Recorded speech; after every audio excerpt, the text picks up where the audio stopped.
I'm having a hard time trying to decide on which is the best movie I've seen this year so far. The Lego Movie, X-Men Days of Future Past, Guardians of the Galaxy, Edge of Tomorrow, or Dawn of the Planet of the Apes.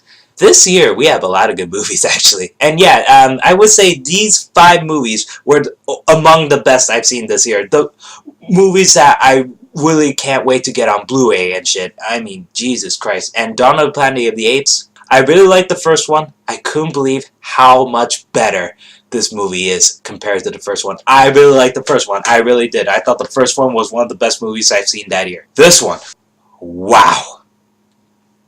It blew me away. And yeah, I do have a couple problems with the movie, but they're very, very minor nitpicks. But this movie, I can't believe it. I honestly think it's a masterpiece. Seriously, I really had an awesome time with this movie. It's a great action movie. It's a great drama. It did not feel slow at all. And wow, seriously, who would ever thought that a movie with the main character being a CG aped, being mocapped by Andy Serkis would be one of the best movies in a decade. Rise of the Planet of the Apes, I really liked it. I thought Andy Serkis was great as Caesar, and I really like James Franco as well. I like their relationship together, their bond. I do like the story. I do like the origins. I do like Caesar and leading the apes and everything. I do like the battle in San Francisco at the Golden Gate Bridge. That was amazing. Here, wow. I mean, yeah, you could say that the pacing feels very, very slow, but it wasn't boring. No, it was entertaining,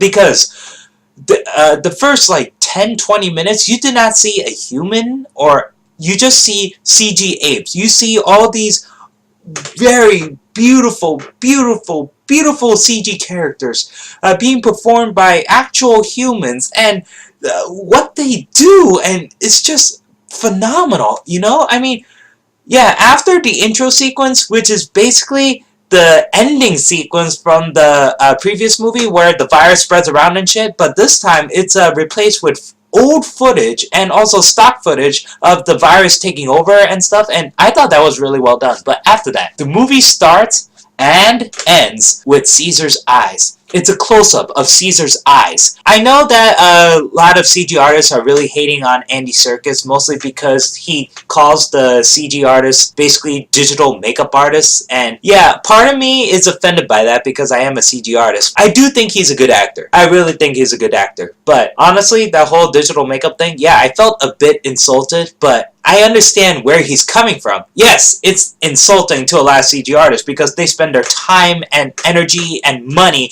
into making these beautiful pieces of art, and people are like, oh, that's just digital makeup. You have to understand, they would be pissed because, you know, Life of Pi, right? I mean, that studio became bankrupt and it made a lot of money at the box office. It won awards, and Rhythm and Hues is gone. You know that awesome CG tiger, Richard Parker? Yeah, if it wasn't for Rhythm and Hues, you wouldn't get that CG tiger. But they didn't get any recognition. They barely got none.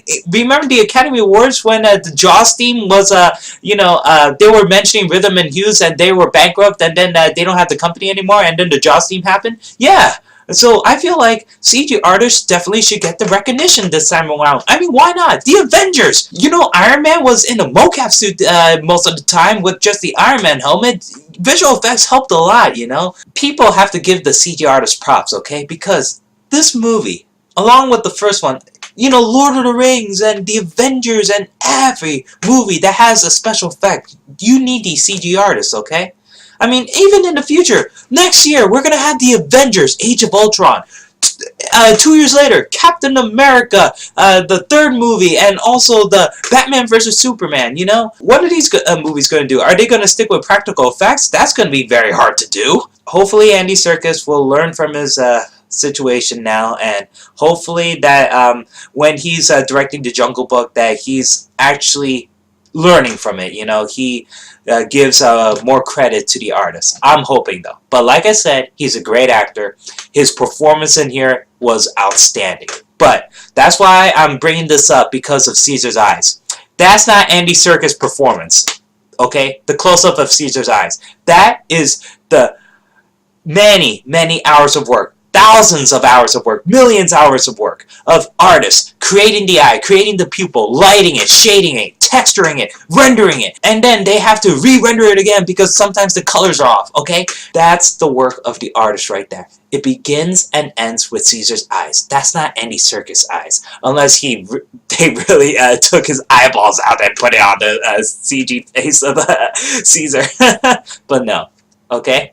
No. After that, you know that scene from the trailer when it zooms out of Caesar's face and you see all the apes and they were waiting for Caesar's command and he gives the go signal? Yeah, it turns out they were hunting. Yes, they were hunting.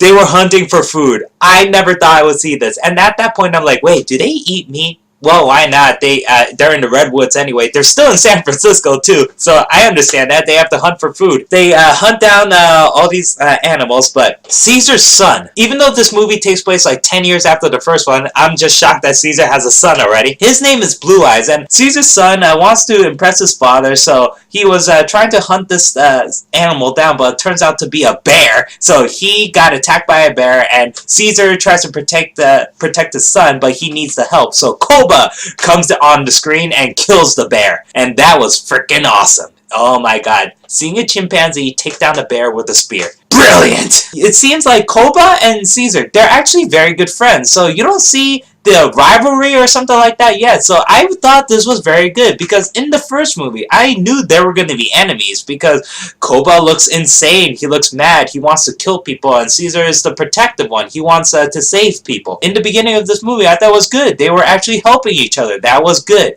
And Koba was actually willing to follow Caesar wherever he goes at first. And then you have this scene really reminds me of The Lion King because you see this incredible home that Caesar and the apes made. It's incredible. It's beautiful. It's gorgeous. And part of me is wondering if that's CG or if that's an actual practical set because it looks amazing. So Caesar goes over to see his wife Cornelia, who just gave birth to Caesar's second son. Here's the beauty of this movie. They don't speak. You don't hear even a sentence of English, not a word of English. Almost everything is in sign language or apes grunting, and you see just captions. You see subtitles. And the entire time, I was so fascinated by this. I was like, oh my god, I would rather see a silent movie with just Caesar and the apes, and they don't have to speak anything. They could just have everything in subtitles, and it would be an amazing movie. I was already happy about this, and it was beautiful. Caesar seeing his second son, and he tells his son Blue Eyes to come over and check out the second son, and they were as a family together, and it's about bonding. It was incredible. This scene was beautiful. It really was. And then Caesar talks with the orangutan, who's the most realistic character. Oh my god, the effect work on the orangutan is amazing. And here's the funny thing. The motion capture actor for the orangutan is a girl. So I was thinking, is this orangutan really a girl or is a dude? I always thought he was a dude. I would be okay if the orangutan's a woman, but a female. But I always thought the orangutan was a dude. The orangutan is like, how long do you think this peace will last? And Caesar's like, as long as it takes. Did you know anything about the humans? He's like, we didn't see any humans for like months. And he's like, probably they're gone or probably they all died out. I don't know. So Caesar's very sad about this because he hasn't seen Will for almost 10 years. And he wonders if Will also died or not. So he doesn't say this, but you could tell in his eyes. You can tell by his emotions, his behavior, his body language. You can tell what he's thinking, and that's the beauty of this movie. That's why I thought the beginning of this movie is probably the best part of the movie. Man, it's just beautiful. So later on, you see Blue Eyes with Rocket's son, and I totally forgot his name in here. Is it Maurice? No, I'm sorry. I totally forgot. It's been a long time since I saw the movie. So they were wandering into the forest, and they were acting like teenage chimpanzees, and I love it. They were having fun with each other, you know, giving like noogies or something like that, you know, patting each other in the shoulder, that kind of shit. So that, I really like that. Then they encountered a human. I hated this character. Really hated this character. This character is an asshole. From the very beginning of his actions, I really hated this character. He was afraid of the apes at first. You know what he does? Shoots one, The apes didn't do anything to him. They're teenagers. They were scared. They didn't know what to do. They were staying frozen. They were just using the sticks to protect themselves. But the guy automatically just shoots Rocket's son. And Caesar and the apes heard this, and then they ambushed the guy who's being led by Malcolm, who is played by Jason Clarke. And there's Kerry Russell, and there's the kid from that vampire movie, I believe it's called Let Me In. And there was a couple other guys, and they were trying to find a dam so they could restore the power. But this guy, I wanted him dead. I really wanted him dead. Seriously, he was an asshole. I did not give any sympathy to this character. I don't care about if he lost someone or something like that, because he was an idiot and he was an asshole. He just makes things worse throughout the movie, and I didn't understand this guy. He really sucked. So, Koba wants to kill off the humans. I understood that. But Caesar, he knows that Rocket's son is shot, and Rocket's son is not fatally injured, at least. He's just injured, and Rocket's really wants revenge. And Caesar just tells the humans to just leave. Go! Leave now! That's what I like about this movie, too. Every time Caesar speaks in English, it's intimidating. It's intense. Oh my god. And what I love is that the background music just cuts, and all you hear is nothing but just the sound of Caesar screaming and yelling in screaming out loud in English, and it just ripples throughout the theater. It was just great. Every time he spoke in the first movie, I had chills, man. The first moment he spoke, when he said, "No!" That was brilliant. I really loved that scene in the original movie. That was great. Here, every time he speaks, it was just perfect. The writers, the directors, everybody involved knew which words Caesar should speak in English, and I thought that was brilliant. So he tells Malcolm to go, and they finally leave, and then Caesar does the right thing and tells Koba to get a couple of the followers and figure out where the humans have been hiding this entire time. It turns out that Jason Clarke was told by Gary Oldman, who's the leader of this remaining city in San Francisco. He wants Jason Clarke to find the dam to restore power to the city, because they're going to lose power very, very soon. After that, there's going to be angry mobs, and they're also running out of food as well, so they really have to take... Gary Oldman is great in this. I really liked his portrayal of this character. I was very worried that he's going to be one of those guys who's going to be like the evil general who just wants to kill the apes for no reason and shit. He just wants a war. No, he doesn't want war. He doesn't want dead bodies. He's willing to fight if he has to. He's willing to fight for his city if he has to. But no, he's not doing it as the first action. No, he wants a peaceful route. He wants people to survive. He doesn't want anything to do with the apes. He just wants his people to survive. That was good. I really like Gary Oldman's character in this movie. He was good. Koba sees that there's another human city, and then he tells Caesar, "Caesar, we have to do something. We have to lead the apes into battle, because we know the humans will come back." Caesar has a meeting, and it's an interesting meeting, because we have Rocket siding on with Koba, saying that we should get revenge. They shot one of our kind. They'll bring more people and more guns. The orangutan and the other people were like, no, we should not do this. If we just instigate this, then there'll be more dead bodies. It'll be worse than Rocket's son getting injured. Everyone else will die. So the decision has to be on Caesar. And of course, Caesar does the peaceful thing. He's like, tomorrow morning, I'm just going to go up there and say what I have to say. So Caesar brings all the apes, all of them, to San Francisco, to the city, and to the refuge of where Gary Oldman's people live. And Gary Oldman was shocked about this. He's like, oh shit, the apes have come. So they brought all their weapons out and shit, and they were about to shoot at the apes, but Caesar speaks in front of everyone, and he's like, apes don't want war, but we will fight if we have to. Drops the mic. Malcolm comes up and meets up with Caesar, and Caesar gives back Malcolm's bag, and that was great. And everyone realized that Caesar can not just only talk, but also seem human. So everyone's freaking confused and scared shitless because an ape can talk. So I love the reactions of everyone. They're like, holy shit, the ape can talk! Oh my god, what the hell's going on? Even Gary Oldman's like, what the fuck? What kind of drugs am I on? So Caesar and his army leaves, and Koba's kind of sad about this, but at the same time, he's glad that Caesar does something about it. So Malcolm had no choice. Gary Oldman told Malcolm that Malcolm has to go to the dam to restore power. It's the only way for the city, because now the city is very scared about the apes, and the humans will go to battle with the apes because they really need the power. So Malcolm brings along the same group of people in the beginning of the movie, including the asshole guy. Why do they need the asshole guy? Because he knows how the dam works. Him, the only one out of the entire city that knows how the dam works. That's why they need it. I was so angry about this part. I was like, no.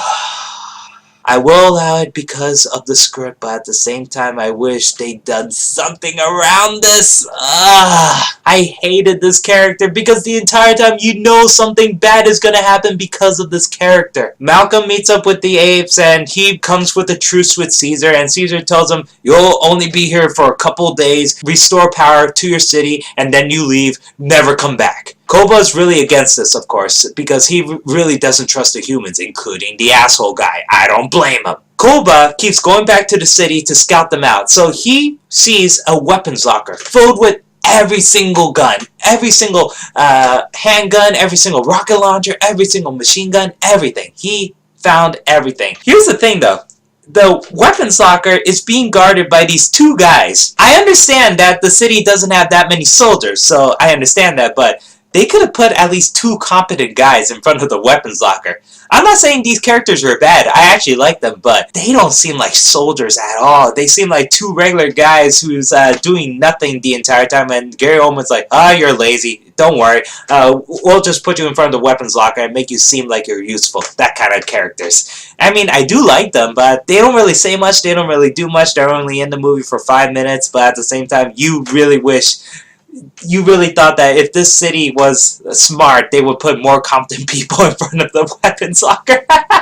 So during the time, you'll see similarities between the humans and the apes, like Kerry Russell taking care of her son, even though she's not the actual mother of the son. The son came from a different mother who died, and Kerry Russell actually lost her family too. So I thought that was good. And so Caesar sees this, he sees the family and how strong they are together, how well they bond, so he was okay with that. And then you see the similarities between the human army and the ape army, and about Koba and the asshole guy, and yeah, I thought the similarities were done very well.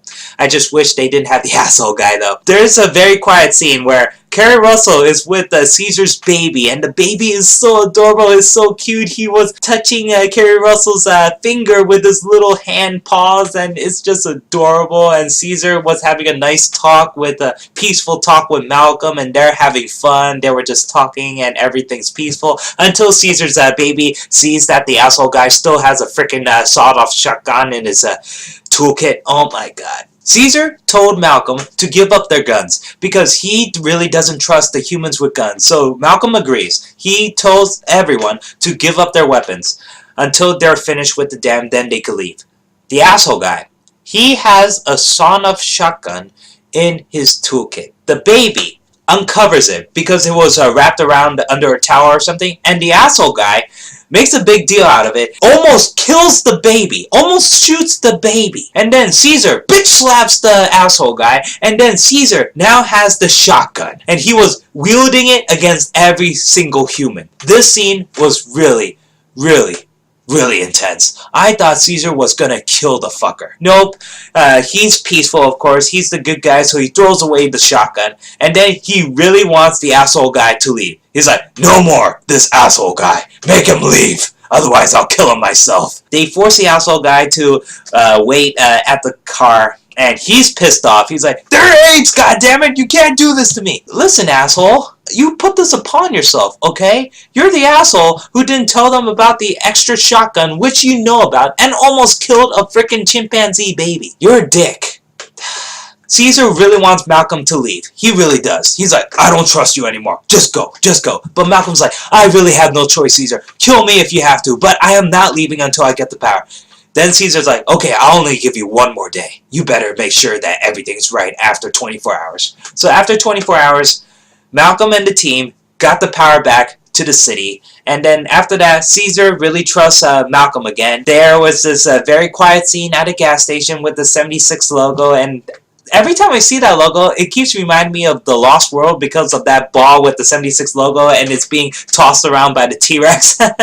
But this scene was very good because Caesar was listening to music and Carrie Russell heard the music for the first time in her life, and Malcolm is also listening to the music for the first time in ages. So Caesar is like, I trust you again, Malcolm. I trust you. You're my friend. So everything's all good and shit. But Koba really doesn't want Caesar to be friends with the humans anymore. So he tells Caesar's son that the humans are manipulating Caesar, and Caesar is clouded with judgment. He's poisoned by the humans. Koba goes into the weapons locker. He pretends to be a big dumb ape, so he's being funny with these two guys who are guarding the weapons locker. So yeah, he rolls around, he spits, he burps, and he drinks alcohol and spits out at the guys, and they were having a fun time. And then Koba shoots them dead. Koba uses the gun to shoot them in the head, and they're dead.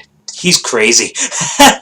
So he gets the guns from the weapons locker, and then he sets up his plan. Caesar, his wife, was dying, basically. She was very sick after giving birth, and Carrie Russell is the only one that could help her. So Carrie Russell nursed Caesar's wife back to health. Yeah, she's now fine. Caesar's happy, and then he sees Koba behind the tree, and Caesar's like, "What the hell are you doing, Koba?" Then Koba shoots him. That entire theater fell silent. We're like, no way. Koba shoots Caesar in the chest, and Caesar falls down in slow motion.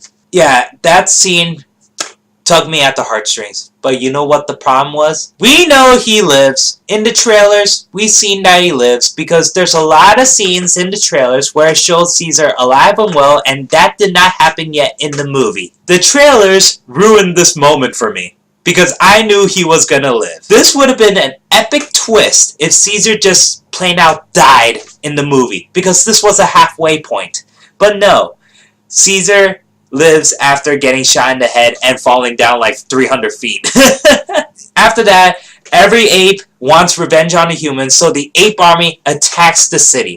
But right before this, Gary Oldman realized that the power has finally been restored and the city gets power again, everyone's celebrating. And then Gary Oldman sees that his iPad is charging. So he looks over his iPad and sees pictures of his two sons. And then he cries. That tugged me at the heartstrings. This character was very relatable. I understood everything about this character. This character was great. I really liked him. And Gary Oldman's performance was amazing in this. Unfortunately though, the ape army attacks the city and it was badass. Koba was riding on horses with dual-wielding machine guns shooting at Gary Oldman and the crew, and he jumps over fire and shit. All the apes are on horseback and they're shooting with machine guns. They're shooting with assault rifles. They're using rocket launchers also. And Gary Oldman uses rocket launchers against the apes. This battle was fantastic. It was intense, and yes, I was a bit worried because in the trailers it looked too dark, but it was lit very well because of the fire and some of the lights are still working and shit, so at least that looked good. And this battle was intense. It was really intense. And Koba was crazy. So the apes overtake the city, the humans are becoming the slaves to the apes, and Koba is the leader because Caesar is found out to be dead. So Malcolm is running away with his gang, and then they finally see that Caesar is still alive. And Caesar's shot and he can't move, and Malcolm tells Caesar that he has to take leadership again, but Caesar is so injured that he really can't move. He can't do anything against Koba because he has to have a fight against Koba again. Yes, Caesar, previously it showed Caesar beating the shit out of Koba because Koba was mad at Caesar. Caesar beat up Koba and he's like, no, we're gonna do this thing my way, okay? So Koba's very pissed off about that, so Caesar knows that he has to confront Koba again, but he does not have the strength to. Malcolm decides to go back into the city trying to find medicine for Caesar and also hopefully any of the helpers who could help out Caesar. So he meets up with Caesar's son, who's very upset over everything that's happened. He thought that his father died. He saw the death of his friend, who's Rocket's son. Rocket's son really doesn't want to hurt any of the humans. He doesn't want to kill any human. He's like, isn't this against what Caesar wants and stuff? He asked that to Koba, and Koba was so pissed that he threw Rocket's son over the balcony, and Rocket's son died. Blue Eye saw this, and he was traumatized. He doesn't want to hurt anybody. So he almost shot at Malcolm, but at that point he was like, no, I don't want to do any of this, no. And then Malcolm tells Blue Eyes the good news. Your father's still alive. So he took Blue Eyes back to Caesar, and Caesar asked, what the hell's been happening? What happened ever since I got knocked down? The orangutan and Rocket and any of the supporters of Caesar were basically locked up because Koba really believes that they're traitors. Caesar wants revenge, but right before this, we have this very beautiful scene where Caesar looks over a video camera and it shows old footage of James Franco with baby Caesar. All you see the entire time is the reflection in Caesar's eyes and the light on his face, and he smiles during the entire thing, almost about to cry because he misses so much. He missed James Franco. He misses Will so much. Malcolm's like, I'm sorry to interrupt, but who was that? And Caesar replies, he's a good man. Like you. Then you see the similarities between Will and Malcolm. Yeah, I really love that scene. That scene was beautiful. It was well done. There's a lot of beautiful scenes in this movie, actually. So Caesar orders Blue Eyes to go back into the city to free the orangutan and all the supporters of Caesar and tell him that Caesar is going to take back the leadership again. So Caesar, Malcolm, and the rest of the gang go into the city, but they decide to go into the subway tunnels because they realize that Koba is not searching around the subway tunnels. So once they go into the subway tunnels, Gary Oldman turns out to be still alive, and he has like 2 other followers with him, and they were shooting up at the subway tunnels, and they thought that it was the Apes. So Malcolm's like, no, Caesar, you'll find a way around. I'll distract Gary Oldman. This scene had one nitpick for me because Gary Oldman asked, if you're human, just say so. What? Did you totally forget that the apes can frickin' talk in English, man? Did you forget that now? I mean, sure, their voices are deeper and darker than regular humans, but they could just say, I have a cold, I have a cough. Seriously, it's that simple. I didn't get that part. If you're human, just say so. What if Caesar just says, I'm human? And what's Gary Oldman gonna say? Oh yeah, sure, no problem, come along? I don't get it. If you're human, just say so? That made no sense. Anyway, so Malcolm's like, it's me, Malcolm. And Gary Oldman's like, holy shit, you're still alive. Good. Okay, we got a plan over here. We're going to blow up the tower that the apes were in. And Malcolm's like, wait, what? So yeah, Caesar planted C4 along the base of the tower so the tower could fall and kill off all the apes, but they still need more time doing it. And Malcolm's really against this. Malcolm held everyone up at gunpoint, and Gary Oldman's like, I'm sorry, I can't let you do that. I have to blow up this tower. We have to care about the humans. And Malcolm's like, this doesn't have to end this way. Of course, they have their own confrontation over there. Oh yeah, I'm sorry, I forgot to mention the asshole guy. Yeah, he died. I was happy about that. Koba killed him. Yeah, it happened off screen, but I was happy anyway. He deserved to die. I was happy about that. Caesar confronts Koba, and it's like the standoff between Simba versus Scar at the end of The Lion King. It was awesome. Yeah, Caesar is definitely handicapped, but he was really kicking the shit out of Koba. Seriously, Koba was using all these chains and stuff, but Caesar was basically running in circles around him, even though he was injured. And I love this. These apes were, climbing on the bars and stuff. They were jumping all over the place, and it was a very intense battle. So when the tower finally breaks apart, that's when all this chaos happened. Some of the apes died, but not all of them. At that point, Caesar cares so much about the other apes. He doesn't care about the fight against Koba anymore. He was just trying to get all the apes to safety. So Koba's like, don't turn your back on me. So Koba finds an assault rifle and was shooting at everyone, including Caesar. So Caesar realizes that Koba should be stopped no matter what. So you see the dramatic jump Caesar did in the trailers and tackled down Koba. And then Koba lost his gun and also was grabbing onto the edge of this, pillar or something like that. Yeah, Koba was about to fall. So Caesar grabs him, and Koba's like, apes cannot kill apes. And then Caesar replies, but you are not ape. And just drops Koba. That was badass. And then Koba falls down to his death well, you don't really see him die. You see him fall down. He grabs onto another ledge, which breaks the pillar, and then they keep falling down, and then you just keep hearing the screams of Koba as he goes down the tower. So Caesar wins, and then Caesar meets up with Malcolm, and then he realizes that Gary Oldman already called the army, and the army's coming. They're on their way to the city to take out all the apes. So Caesar tells Malcolm to just leave, to run away, to just go, because he knows that war is inevitable. So Malcolm and Caesar embrace that they did the forehead thing, and they're friends, they're best friends, and that was very, very good. So Malcolm leaves, and then it shows Caesar once again, and then it zooms into his eyes, and that's the end of the movie. That was such a good movie. It really was. Here's the thing though, I left before the credits end. So there was a story recently, a news story, about what's going to happen in the third movie. Turns out Koba is still alive because, I don't know, someone told me that there was a extra scene after the credits where it was basically pitch black and you just hear the sounds of Koba.